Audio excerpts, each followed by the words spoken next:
has there ever been any talk about reforming the McAuley Schenker group? And I ask because not only was it probably the most commercially successful thing you've been associated with, but also you could argue it was the most commercially successful, and I underline commercially successful, thing that Michael was involved with. Of course, he'll always be known for his work with UFO, but there was that period in the late 80s when the McAuley Schenker group was all over the radio and on the charts and on MTV, and that song, Anytime, is stuck in my head forever. And we won't sit on this for too long, but, I was brought in, I auditioned. I wasn't just, somebody goes, hey, you're singing. Right. I had passed on Michael 3 years before we actually finally got together, because I was with an English band Grand Prix, Michael and Chris Glenn and the late and great Cozy Powell, they came out to see a show. Next morning I get a call, please come to the studio. Michael would love you to come down and sing. And I went, I can't. I'm going out on the Sammy Hagar, Stanley Hampton tour. I can't do that. Wow. And I got really bad press over the whole thing because, it was like this Irish upstart who refused to join Michael Schenker and right. And anyway, trouble. 3 years, what comes around goes around. Yeah. I got a call from Rudolph, and Klaus was involved. The Scorpions management per se was all involved. And I was the last of 17, not the first or the second. I was the very, very last. And, there was a ton of stuff to listen to. And I got the call, and will you do it? And we want to get Michael into the US market. And I was coming off the back of a 2 million single sale with a remake of Stairway to Heaven with Bobby Kimball from Toto. Wow. And we were sitting pretty on the UK charts, and I'm going, I don't care.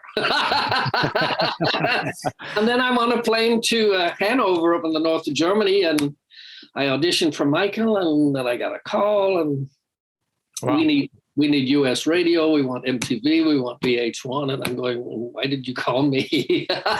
Well, he did, and you got all those things. I think it was a magical combination. Yeah, and then he almost never plays any of that period live. Yeah.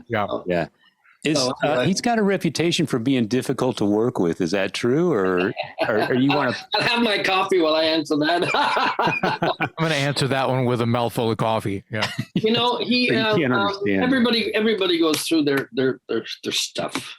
Yeah. And I will quote Michael, as very recently we did a bunch of festivals just in 22. And I think we were in Wales in the UK. It was just a great, great festival. And he walked into the dressing room unannounced, and he just spit out this thing. And he goes, I probably had to go through all of that stuff that I went through in order to be here. Yeah. And left the room. And I went, touche. Because we all go through the fog at some point, and we come out, if we're lucky, we come out the other end. Yeah. He's in a great place. I think he's playing guitar as well, if not better, because he's so focused. Yeah. And has been now for several years. I saw him recently, and you're right on. He was so good. Right? Oh yeah. Ridiculous. Yeah. I mean, you stand there and your jaw drops, and God rest the Jeff Beck. Just oh my God! Oh yeah. On that note, Yeah. And I stand after, I'm going to say, 40 years watching Michael play, and I'm still in awe because you're going. He keeps this down every night. I mean, we have a chance to leave stage and take a breather and take a glass of water or whatever, and he never leaves the stage. He's up there. He's just knocking it out of the park, and I'm going, damn. Yeah. When he's not playing guitar, he goes and grabs his camera and takes pictures of everyone on the stage and everyone. I noticed that. I'm like, dude. I was like, dude, what are you? Okay, that's part of this thing. That's part of the thing. Plus the fact, of course, he talks to the crowd now. He never used to do that, Yeah. And he would just go, no, that's your job. You do that. he's a lot more accessible than he was. Right. Yeah. Thank God. It's a blast. It's great fun.